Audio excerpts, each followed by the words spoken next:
When you go quiet, they think you are healing. They think that you are losing, because in their mind, silence isn't about peace.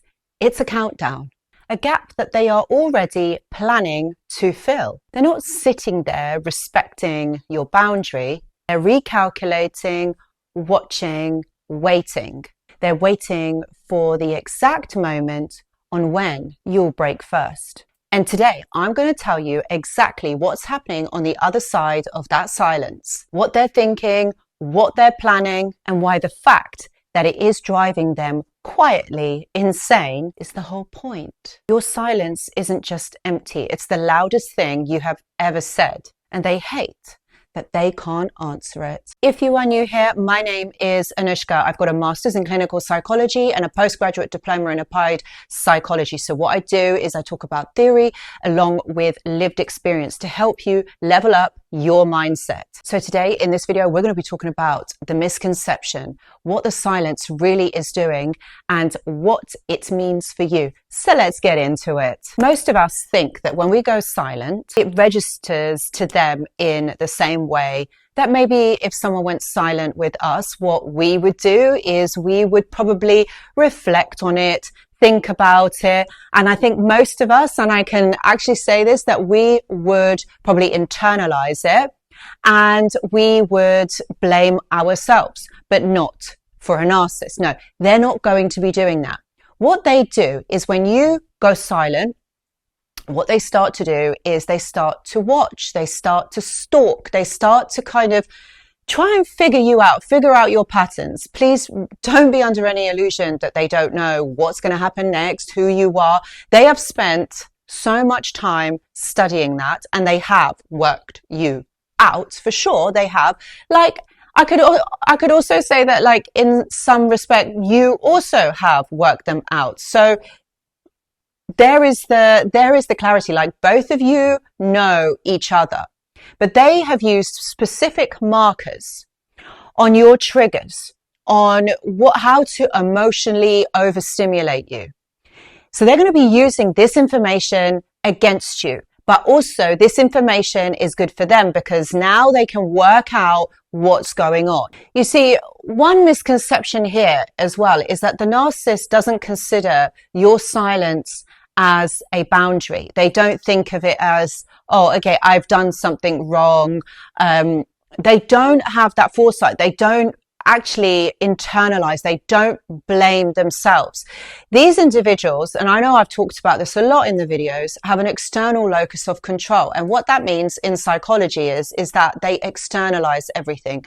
So that's like blaming you, putting excuses onto you, that the world owes them a living, that it is your fault, that somebody else needs to change. They don't. It's not necessarily that they see themselves as perfect, although they probably kind of make out that they do. It's not about that. It's more about the fact that when you have an ego, when you have huge defense mechanisms and your walls are so high, what you tend to do is you externalize that. You put that out there. So you don't necessarily blame yourself per se. So, because if you start to blame yourself, then you have to take responsibility, accountability, to be able to accept that as you, which they can't. Remember, they're not going to do that. But also you then take on the responsibility to change that. If that is something that sits uncomfortably with you, if there is truth in that, if you admit it, that means you're taking responsibility into having to change that. Now, they don't do that. That would require a certain level of emotional intelligence, but also empathy. Because look, the difference here is you look at this and you think, well, how or what could I have done different? And you see, this is what really keeps you in the trauma bond as well. Think about it, right? Because you're always overthinking, thinking, if I had done this, if I had said this, if I had maybe been a little bit different. You're always thinking of ways of how you can make this better, how you can change this. You're taking on the responsibility of fixing the relationship, fixing something. You see, if we look at the narcissist, they don't do that. They're not, that's not how they are thinking. Everything to them is externalized, including empathy. They don't feel into the relationship. They don't feel into this connection with you. Everything is objectified, separate from them. So when you understand this concept, when you understand exactly why they do this, what's going on, how they are beginning to think, not beginning to think, it's like how they think, it will really help you to kind of understand what a narcissist is thinking about you, about your silence, about, you healing, you moving forward. Everything is separate. And in most cases, it is put in a box, and it's like they play a character. So it's episodic. So there is no flow. In which this is, in no certain terms, a disorder. It comes as part and a parcel of the way that somebody thinks. Okay, when you have disordered thinking, your reality, your perception of things that happen outside of you, other people's emotions, they're not part of you. You don't feel the empathy to want to fix, to want to help, to want to connect, because you are so separate. Can you see how this is affecting so many layers? So when you go silent, this isn't a boundary. It's not something that they think, oh, maybe I've done something wrong. Maybe I need to fix it. They're not thinking like that. They're thinking it's very separate. So they're thinking, oh, it's more of a game. It's more of, they'll just get over it. That's why when you recount back, when you look back, when you look at their behavior and the way that they had reacted to something, or the way they had come across, remember, everything is from a place of distortion, of distance, because there is no connection. There isn't a wholeness. There isn't a oneness within themselves. So when somebody is that disconnected from themselves, how can you expect them to be connected with you? The narcissist doesn't experience your silence as a boundary. They experience it as a loss. A loss in the way that they don't have access to you. Again, going back to how I was explaining everything before, the objectification. If you have a loss of an object, that means that that object is unable to perform. It's unable to do what its main purpose was. Let's take a fountain pen as an example. You buy a fountain pen, and it gives you it makes your handwriting really beautiful, doesn't it? You can make drawings out of it. You can write beautiful letters, essays, journaling. Okay, so that's the purpose of getting a fountain pen. But when that fountain pen stops losing its purpose, or losing what it's supposed to do, you don't like it anymore. Maybe you might even put it to one side. Maybe you will throw it in the trash.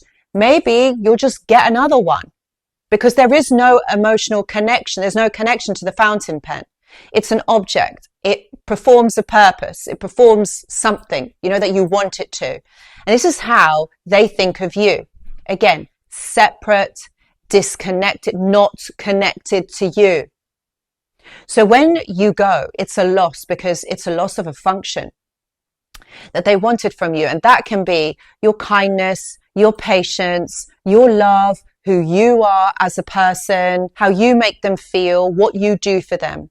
Those are all things that are purpose. These are all things that are functions.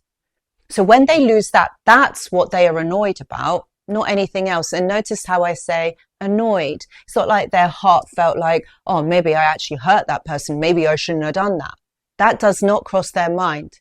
Objectification is at the forefront here. So when you stop responding, this is interpreted as a narcissistic injury, because what it's doing is it's activating their triggers.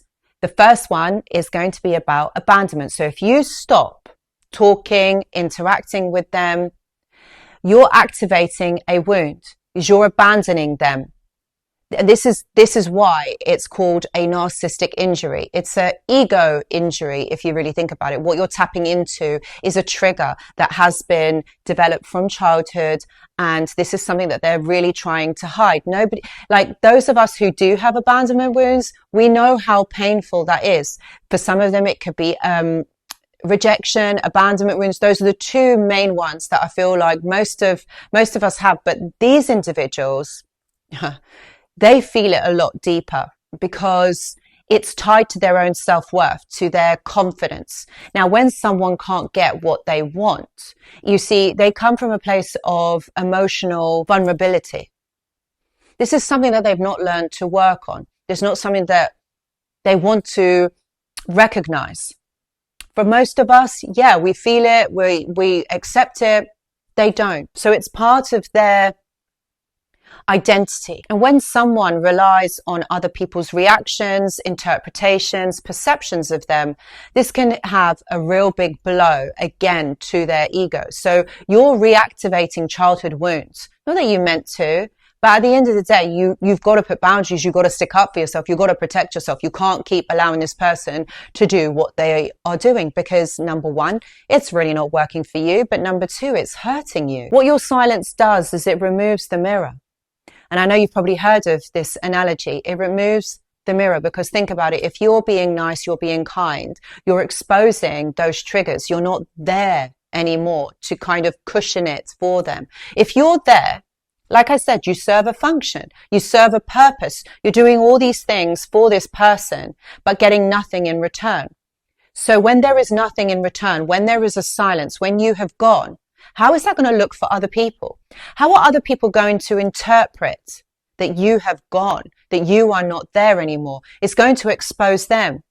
This is another narcissistic injury because remember, their abandonment, their rejection wounds, this is what they have tried to hide. But when you are not there to catch them when they fall every time they make a mistake, it exposes them. And this is what they cannot deal with. What may happen at this time to protect themselves is they may attempt a hoover, meaning not as in hoovering using the vacuum cleaner, as in coming back, as in trying to get your attention again, trying to see if they can still have access to you, trying to see whether you will respond to them, whether you will have, not necessarily have them back, but it's just about your attention, your empathy. That's really what they are looking for. And if it's done consistently enough and it's working for them, they may reestablish that contact with you. But this is where you've got to think, right? You've gone all this time without any communication with them. You've gone all this time as in acceptance, learning about them, knowing who they are, and you accept that communication from them. Are you willing to go through another cycle and feel like this again? Can you see how this only serves them? If you understand their thinking and understand why they are doing this, this will really help you to kind of put this into perspective, because it's not necessarily a game that you're playing, not that you are playing a game. It's not a game that you're playing. You have to understand this in a different perspective, because this is what will protect you from going back. Now, you got to understand this. You know all this information. You know what's going on. But what you're going to do with it, it's not easy, my friends. Of course it's not easy. And I get that. It's not an easy thing to do. But at the end of the day, your responsibility is to protect yourself. Why your silence specifically terrifies them? Because they have nothing. Silence means nothing. It destabilizes the narcissist. When someone is so concerned on getting attention, validation from other people, whether it's positive or negative, okay, this is what their main focus is. It's nothing else. This is the main focus.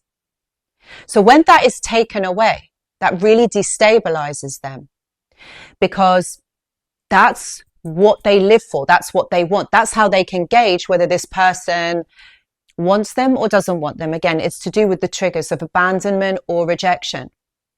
So when there is nothing, whether it's positive or negative, if you're arguing with them, great, they love it.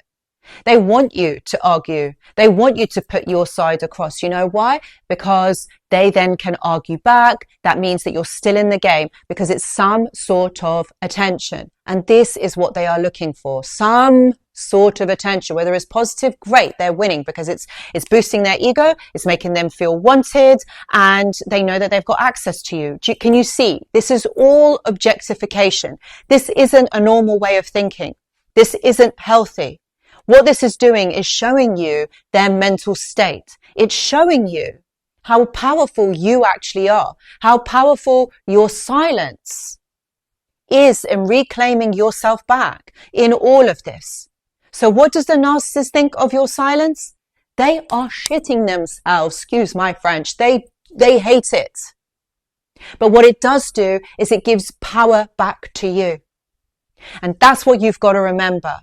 It's not about a game of winning. It's not about, getting one up on them. It's not about that. This is about your freedom from this person. You already know who they are. You already know what they have done. And that's what people show you who they are. You give them a chance. People show you who they are. They are not going to be changing. Trust me on this one. They don't change. So my friends, I really hope that this video has helped you to understand this a little bit more. I know we dived deeper into the psychology and the analogy of the narcissist, so I hope that this has made sense. But if you want to go deeper and discover more and talk to someone about it, I do offer one-to-one consultations, and I do have availability at the moment. Please see the description box for more details. If this video has resonated for you, please do give it a thumbs up. And if you haven't already, please consider subscribing to the channel, because I'd love to have you here. Guys, thank you so much for watching, and I will see you in the next video. Goodbye.